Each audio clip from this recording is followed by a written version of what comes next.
The पढ़ंतु IAS के daily dot series में आपका फिर से स्वागत है। चलिए आज का क्वेश्चन देखते हैं। पहला क्वेश्चन छत्तीसगढ़ से देख लेते हैं। हमारा पहला क्वेश्चन है, वाहनों के फिटनेस की जांच के लिए छत्तीसगढ़ का पहला ऑटोमेटिक फिटनेस टेस्टिंग सेंटर कहां है। आपको बताना है कि वाहनों के फिटनेस जांच के लिए छत्तीसगढ़ का पहला ऑटोमेटिक फिटनेस टेस्टिंग सेंटर कहां है। ठीक है, आपके ऑप्शन देख लीजिए, दुर्ग, बिलासपुर, रायपुर या रायगढ़। ठीक है, तो इसका सही आंसर है सी, रायपुर। अभी रायपुर में नया वाहन फिटनेस जांच सेंटर बनाया है। ठीक है, इसके बारे में थोड़ा सा देख लेते हैं। ठीक है, जो पूर्व में जो फिटनेस है इसका कार्य कौन करता था, आरटीओ के ऑफिसर आके, इंस्पेक्टर आके द्वारा किया जाता था। उनके अनुभव के अनुसार ही फिटनेस प्रमाण पत्र मिलता था। तो पहले मैनुअली होता था। कौन करता था, आरटीओ इंस्पेक्टर करता था। आरटीओ ऑफिस में इंस्पेक्टर के द्वारा, है ना, मानवीय रूप से किया जाता था। अब उसको आधुनिक रूप से किया जा रहा है। ठीक है, अनफिट वाहन यदि रोड में चलते हैं तो उनसे एक्सीडेंट की संभावना बनी रहती है। ये क्यों लाया गया है, क्योंकि अनफिट वाहन है उसके कारण एक्सीडेंट की संभावना बनी रहती है। ट्रांसपोर्ट वाहन से एक्सीडेंट होने से जान माल की हानि ज्यादा होती है। ठीक है, इन सब तथ्यों को ध्यान में रखते हुए हैवी गाड़ियों का फिटनेस 1 अप्रैल 2024 से ऑटोमेटिक फिटनेस सेंटर से अनिवार्य रूप से कराए जाने हेतु अधिसूचना जारी की गई है। कब अधिसूचना जारी की गई है, 1 अप्रैल 2024 से। ठीक है, तो अब राज्य में स्क्रैपिंग नीति भी लाई गई है ना, स्क्रैपिंग नीति, जिसके तहत क्या है, पुरानी गाड़ियों को स्क्रैपिंग करने पर नई गाड़ी खरीदने के दौरान टैक्स में कितना, टैक्स में 25% तक छूट मिलेगी। ठीक, किस में मिलेगी छूट, टैक्स में छूट मिलेगी। ठीक, तो इस छूट का लाभ लेने के लिए पहले गाड़ी को आपको कहाँ, ऑटोमेटिक सेंटर से निरीक्षण कराने के पश्चात, है ना, रजिस्टर्ड व्हीकल स्क्रैपिंग सेंटर में स्क्रैपिंग कराना होगा। स्क्रैपिंग कराने के बाद नई गाड़ी खरीदने के लिए टैक्स में छूट हेतु सर्टिफिकेट ऑफ डिपॉजिट दिया जाएगा, जिससे छूट का लाभ मिलेगा। आपको उसमें पहले डिपॉजिट करना पड़ेगा, जो सर्टिफिकेट मिलेगा। इसके अतिरिक्त यदि 15 वर्ष से अधिक आयु की ट्रांसपोर्ट गाड़ी ऑटोमेटेड फिटनेस सेंटर्स के परीक्षण में फेल हो जाती है तो उसका जो रजिस्ट्रेशन है वो निरस्त कर दिया जाएगा। तो ये सब किसके अंदर आ रहा है, स्क्रैप नीति के अंदर आ रहा है। ठीक है, चलिए अगला क्वेश्चन देख लेते हैं। अगला क्वेश्चन है, छत्तीसगढ़ शासन द्वारा चलाए जा रहे ऑपरेशन मुस्कान इनमें से संबंधित है। आपको बताना है कि जो ऑपरेशन मुस्कान है जो छत्तीसगढ़ शासन द्वारा चलाया जा रहा है, इनमें से किससे संबंधित है। ठीक है, तो आपके ऑप्शंस भी देख लीजिए। ए क्या है, युवा रोजगार के लिए। बी क्या है, राज्य में गुमशुदा बच्चों की पातसाजी के लिए। सी में क्या है, ए और बी दोनों। और डी क्या है, इनमें से कोई नहीं। तो आपको बताना है कि जो ऑपरेशन मुस्कान ये किससे संबंधित है। तो इसका सही आंसर है बी। इसका सही आंसर है बी, राज्य में गुमशुदा बच्चों के पातसाजी के लिए है। ठीक है, चलिए इसके बारे में थोड़ा डिटेल देख लेते हैं।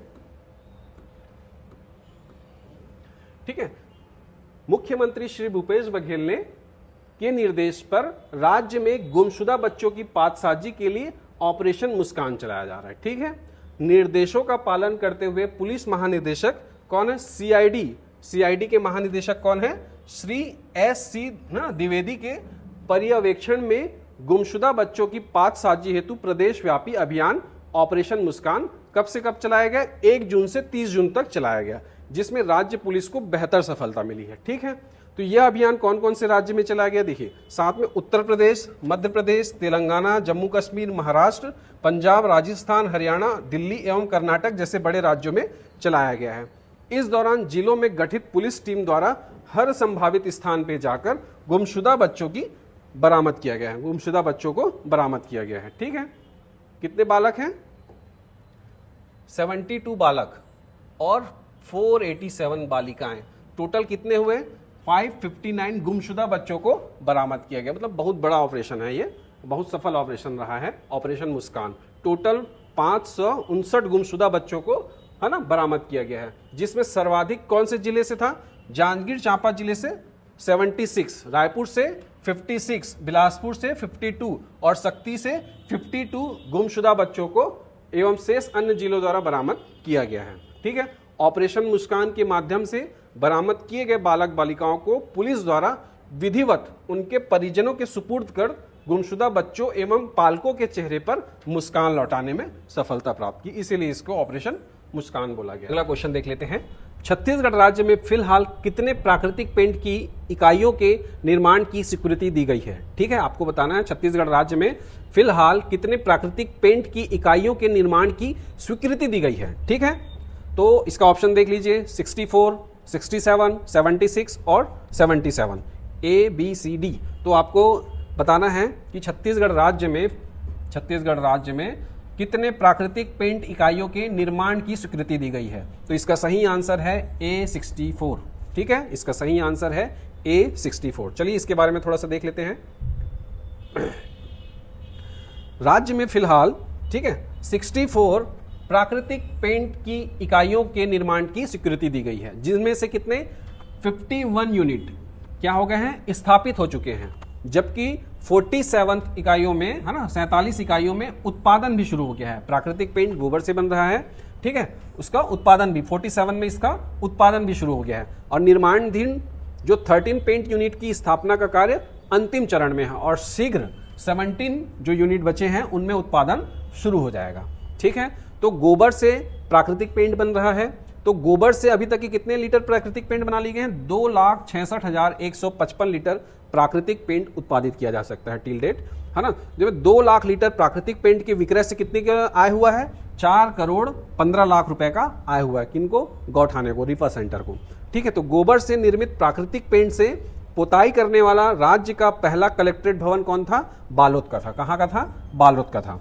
मुख्यमंत्री श्री भूपेश बघेल की मंशा के अनुरूप राज्य में पशुधन के संरक्षण और संवर्धन के लिए स्थापित गौठान तेजी से ग्रामीण औद्योगिक पार्क के रूप में विकसित होने लगे हैं, रीपा सेंटर के रूप में विकसित होने लगे हैं। गौठानों में विविध आय मूलक गतिविधियों के संचालन के साथ साथ नवाचार के रूप में भी गोबर के प्राकृतिक पेंट का उत्पादन तेजी से होने लगा है। ठीक है, चलिए नेक्स्ट क्वेश्चन देख लेते हैं, आगे देखते हैं। ठीक है, आगे इंडिया से करंट अफेयर है। शंघाई सहयोग संगठन HCO का 9वां सदस्य देश कौन है? आपको बताना है कि शंघाई सहयोग संगठन का 9वां देश कौन सा है। ठीक है, ऑप्शन देखिए, ए में है चीन, बी भारत, सी कजाकिस्तान, डी ईरान। ठीक है, तो जो अभी 9th जो सदस्य बना है शंघाई कोऑपरेशन ऑर्गेनाइजेशन का, तो उसका कौन है? डी आंसर है, डी ईरान। इस जो 9th सदस्य बना है शंघाई सहयोग संगठन का। ठीक है, चलिए इसके बारे में थोड़ा सा देख लेते हैं। ठीक, जो शंघाई कोऑपरेशन ऑर्गेनाइजेशन है, ठीक है, इसका हेडक्वार्टर कहां पे है? Beijing, China. ठीक, कहां पे है? बीजिंग, चाइना में। ठीक, और कब फाउंडेड हुआ था? 15 जून 2001 को शंघाई कोऑपरेशन ऑर्गेनाइजेशन का फाउंडेशन 15 जून 2001 को हुआ था। इसके फाउंडर मेंबर्स कौन कौन से हैं? रशिया, कौन कौन से देश हैं? Russia, China, Kazakhstan, Uzbekistan, Kyrgyzstan और ताजिकिस्तान।